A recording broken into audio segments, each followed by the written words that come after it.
자, 이번 시간에는 집합의 정의에 대해서 학습을 해보도록 하겠습니다. 그래서 집합과 관련된 내용들에 대해서 기초적인 내용을 한번 학습한다라고 보시면 됩니다. 자, 가장 먼저 나오는 게 집합 단원의 첫 시작이니까 집합에 대한 정의가 나오겠죠.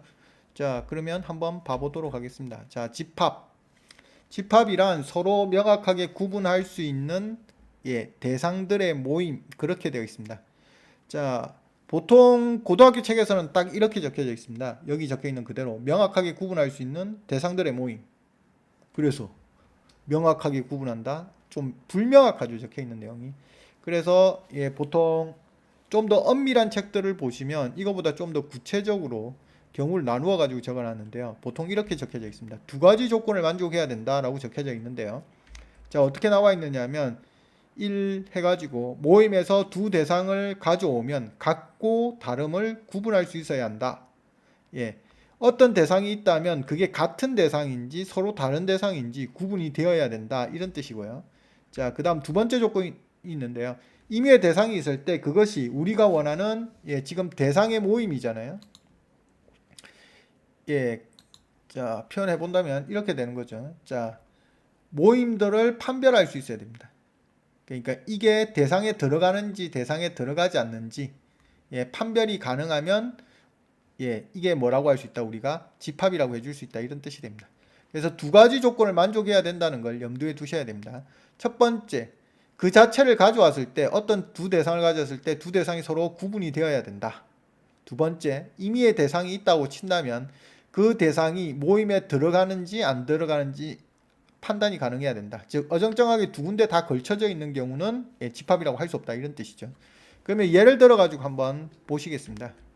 자, 예를 들어 보시면 예를 들어라고 적혀 있죠.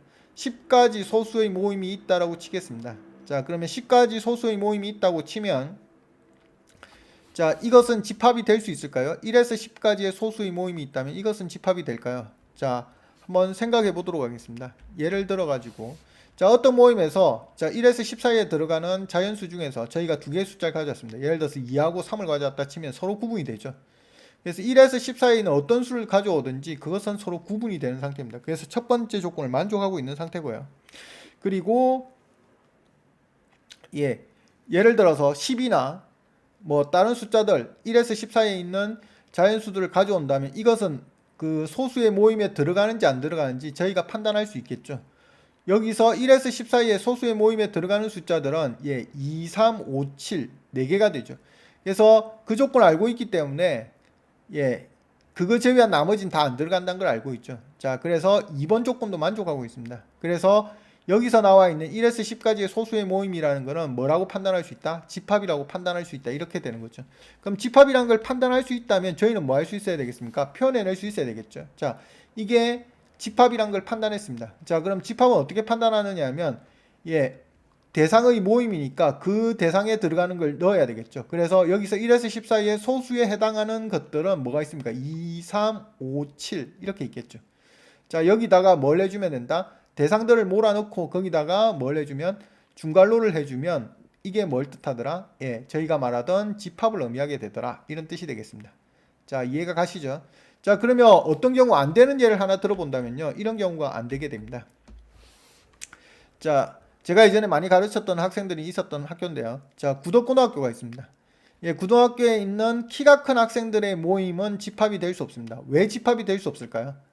자, 학생들은 서로 뭐가 되죠? 두 대상을 가져오면 같고 다름을 구분할 수 있죠. 그러나 뭐가 안 되느냐면 임의의 대상을 가져왔을 때 이 키가 큰 학생들의 모임이라고 했을 때 키가 큰 이게 불명확한 내용이기 때문에 대상이 어떤 임의의 대상을 가져왔을 때 이게 그 모임에 들어가는지 안 들어가는지 판별이 불명확합니다. 뭐 때문에? 키가 큰이란 용어 자체가 불명확한 상태로 인해서 어떤 대상을 가져왔을 때 그 대상이 들어가는지 판단이 힘들다. 이런 뜻이 되겠습니다.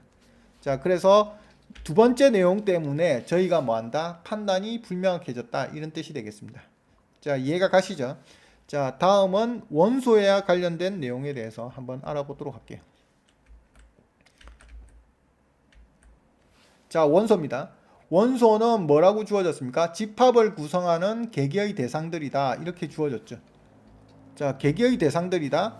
자, 그러면 여기서 우리가 방금 전에 했던 1에서 10까지 소수의 모임에 A 집합이라고 한다면요. 그 집합은 뭐로 구성되어 있었습니까? 2, 3, 5, 7이랑 원소로 구성되어 있었잖아요. 이것들을 우리가 뭐라고 한다? 원소, 엘리먼트라고 하더라. 이런 뜻이 되겠죠. 자, 이해가 가시죠? 그러면 이거를 기호로 집합하고의 관계를 나타내는 기호가 있겠죠. 자, 그래서 그 기호를 보시면 이 삼지창 기호가 있는데 큰 쪽에 뭐가 가느냐면 집합이 가고요. 예. 삼지창 기호를 바라보는 쪽이 집합이 가고 이 반대편에 원소가 배열되게 됩니다. 그래서 이 A 집합에 뭐가 있다면 2, 3, 5, 7은 원소잖아요. 그래서 여기 들어가게 되고 여기 A가 있더라 이런 뜻이 됩니다. 그리고 속하지 않는다는 것은 원소로 가지고 있지 않다는 뜻이기 때문에 A가 이걸 제외한 나머지 원소들은 뭐 여기 이런 형태를 띠게 되겠죠. 그래서 예를 들어서 설명을 해본다면 여기 나와 있습니다. 자, 2는 A 집합의 원소이기 때문에 2는 A 집합을 향해서 삼지창을 찌르고 있는 기호 형태로 표기를 할 수 있다 이런 뜻이 되고요. 자, 그리고 10 같은 경우는 A 집합의 원소가 아니기 때문에 10이 삼지창 기호에다 짝대기를 하나 그어가지고 표기를 하더라 이런 뜻이 되겠습니다. 자, 그래서 이거로 원소와 집합 관계를 나타내는 표시 방법에 대해서 알아봤다 이런 뜻이 되겠죠. 자, 다음에는 뭐에 대해서 배우게 되느냐면 원소 표시법이라는 것에 대해서 배우게 됩니다. 원소 표시법에는 크게 두 가지가 나오는데요. 첫 번째 나오는 게 원소 나열법입니다. 원소 나열법에서 뭐 느껴지시죠? 원소를 있는 대로 그대로 다 쓰겠다 이런 뜻입니다. 자, 그래서 표현해 본다면 우리가 지금까지 썼던 거 1에서 10까지의 소수의 모임이었잖아요. 그럼 여기에 들어가는 1에서 10까지 소수 모임을 직접 다 쓰겠다 이런 뜻이죠. 그래가지고 거기다 뭘 한다? 집합기호, 중괄호를 써주겠다 이런 뜻이 됩니다. 자, 그래서 표현해 본다면 이런 식으로 쓰는 거죠. 2, 3, 5, 7을 다 쓰고 거기다 뭐 했다? 중괄호로 표시를 해줬다 이런 뜻이 되겠습니다. 자, 그 다음에 나오는 게 조건제시법인데요. 고등학교에서는 보통 조건제시법으로 문제에서 많이 주어집니다.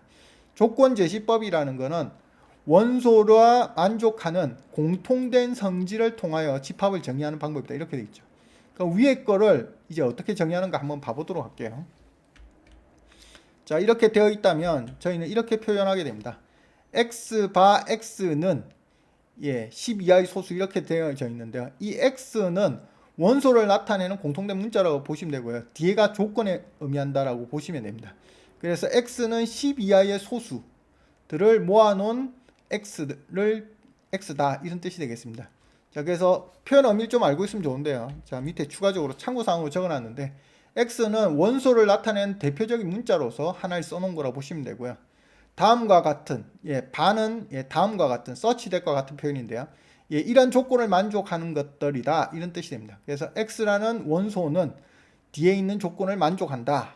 그런 것들을 모아놓은 집합이다 이런 뜻이 되겠습니다. 자, 이해가 가시죠?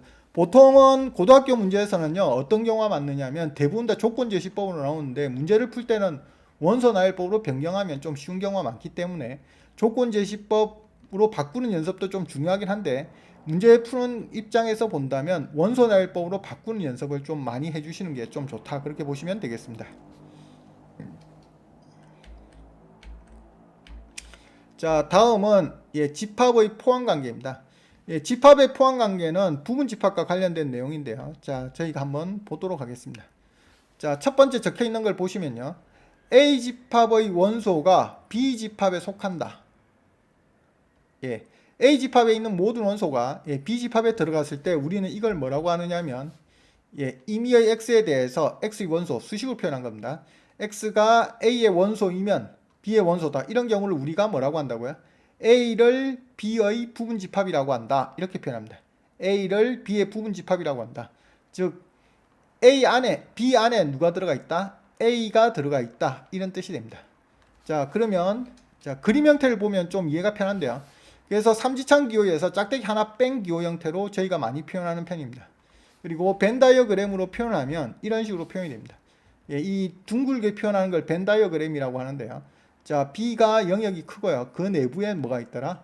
A가 있다 이런 뜻이고 X의 원소가 있다면 A 영역에 있던 X는 여기도 들어가지만 어디에도 들어가 있습니까? B에도 들어가 있죠. 그래서 이런 식으로 표현하고 이런 형태 모양을 띠게 되었을 때 우리는 A를 B의 부분집합이라고 표현하고 수식교는 이런 식으로 표현했다. 이런 뜻이 되겠습니다. 자, 이해가 가시죠? 그 다음에 포함관계 나타내는 두 번째 표현 방법은요. 상등과 관련된 건데요. 두 개가 서로 같다는 뜻입니다. A가 B를 포함하고 동시에 B가 A에 포함되는 경우를 우리가 뭐라고 하느냐면 서로가 서로를 포함하고 있죠. 이런 경우는 두 개가 서로 뭐하다라고 하느냐면 같다라고 표현합니다. 자, 그래서 이런 경우 서로 같다라고 표현하고요. 등호로 이꼴로 표현하는 수식을 표현하기도 합니다. 자, 그 다음 세 번째 내용은 어떤 내용이냐면 A가 B를 포함하는데 서로 같지 않은 상등이 아닌 경우를 우리가 뭐라고 하느냐면 이 경우를 따로 떼서요. 뭐라고 하느냐면 진부분집합이다. A를 B의 진부분집합이다. 이렇게 표현합니다. 자, 이렇게 해서 우린 집합과 관련된 집합 정의와 관련된 기본적인 내용들에 대해서 한번 알아보았습니다.